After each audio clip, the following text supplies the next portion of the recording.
السلام عليكم ورحمة الله وبركاته، اخواتنا وحبايبنا، شرفتونا وحشتونا جدا. مباراة المفصلية بكرة، مباراة لا تقبل قسمة على 2 نهائيا. بكرة مباراة حاسمة في بطولة افريقيا، مباراة حاسمة برضه في مستقبل مارسيل كولر.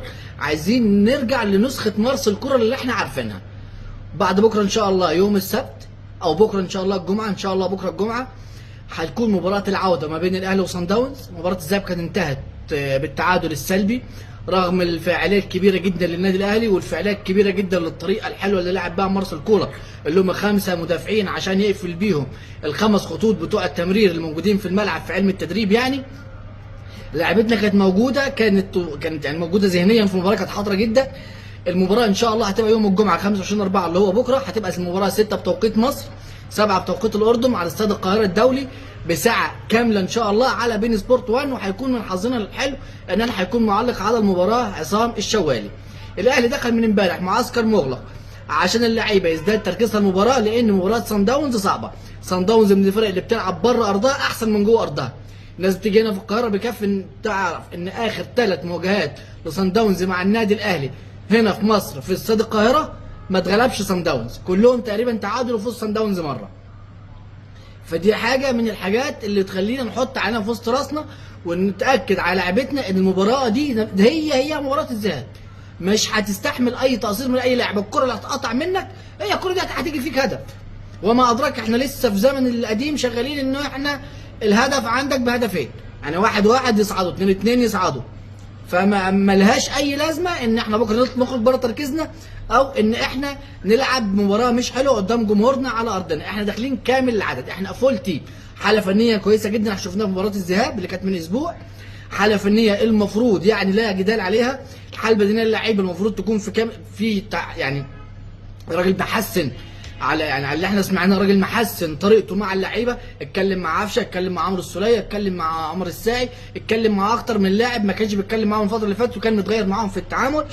احنا صن داونز من الفرق اللي بتلعب كوره للكوره. فانت لازم تفرض عليهم طريقه لعبك، ما تديش صن داونز فرصه انه يسيطر على المباراه ويلعب الكوره بتاعته. للناس دي بتلعب بصراحه كوره حلوه جدا. من الحاجات اللي بتخليك يعني تحس ان في استقرار كبير جدا في النادي الاهلي ان الشناوي جدد للنادي الاهلي رسمي وسايب للنادي حريه الاعلام في الوقت اللي يشوفه النادي مناسب. وبالتالي ياسر ابراهيم برضو جدد مع النادي مع وعد من اداره النادي ان ياسر في اي وقت هيجيله اعاره كويسه بعد كاس العالم للانديه النادي الاهلي هيسمح له بالاعاره، لان ياسر خلاص ايامه قليله في الملاعب. وسام ابو علي الكشف الطبي والتدريبات اثبتوا انه جاهز بنسبه 100%. ولو ان انا جراديشار بالنسبه لي يعني لا خلاف عليه. الخلاف هيبقى في التشكيله وفي الناس اللي في الملعب، لان نقاط الضعف في صن داونز الضربات الثابته في صن داونز عندهم مشكله كبيره جدا في التمركزات في منطقه الجزاء وفي التغطيه العكسيه. والحاجات دي بانت جدا في المباراتين اللي فاتوا. المفروض المدرب بتاعنا هيشتغل مارسيل كولر بنسخته القديمه، شفناها المره اللي فاتت في الجمعه اللي فاتت في مباراه الذهاب. يا ريت مارسيل كولر يستنى على كده ويرجع لنا مارسيل كولر اللي احنا عارفينه وحافظينه. والراجل يعني كان عامل اداء قبل كده ولا اروع مع النادي الاهلي. فانا بتمنى ان مارسيل كولر يكون مركز بالنسبه للتشكيله اللي احنا متوقعها كالعاده. هيلعب الشناوي اظن، يعني اتوقع هيلعب ربيعه، هيلعب اشرف داري، هيلعب محمد هاني. باك شمال 90% هيكون مصطفى العش، هيلعب بامام عاشور وهيلعب بمروان عطيه.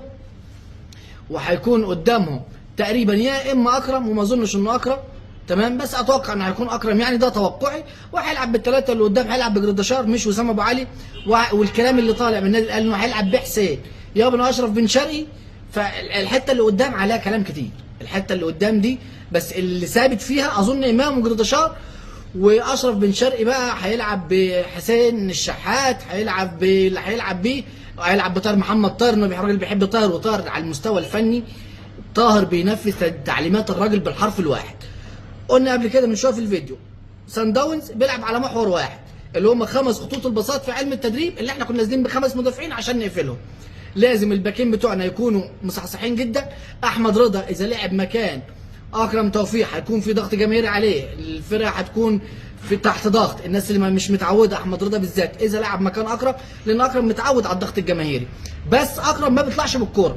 يعني اكرم ما تطلعش عليه الفرقه. الراجل لعب مباراه الذهاب احمد رضا، واحمد رضا من الناس بصراحه الحريفه في الكوره. ان الفرقه لما تحب تطلع لو تستنى منه باص عشان يطلع جناحين وراس حربه هيديك الباص اللي انت عايزه. فاحنا بنتمنى تكون كل الناس في كامل التركيز، كل الناس فنيا تمام، كل الناس ذهنيا وبدنيا تمام، وبنتمنى التوفيق ونقول يا رب ان شاء الله نصعد كده عشان تبقى حاجه للتاريخ ان النادي الوحيد اللي يصعد 6 نهائيات لنسخه دوري ابطال افريقيا على مستوى العالم، 6 نسخ متتاليه لنهائي بطوله قاريه، هيكون هو ان شاء الله هتكون مسجله باسم النادي الاهلي ونطبق بالبطوله ال 13. نتمنى من اخواتنا وحبايبنا دعمونا بلايك وشير، وحطوا لنا تعليقاتكم في الكومنتات، وقولوا لنا توقعاتكم التشكيل ونتيجه المباراه في الكومنتات.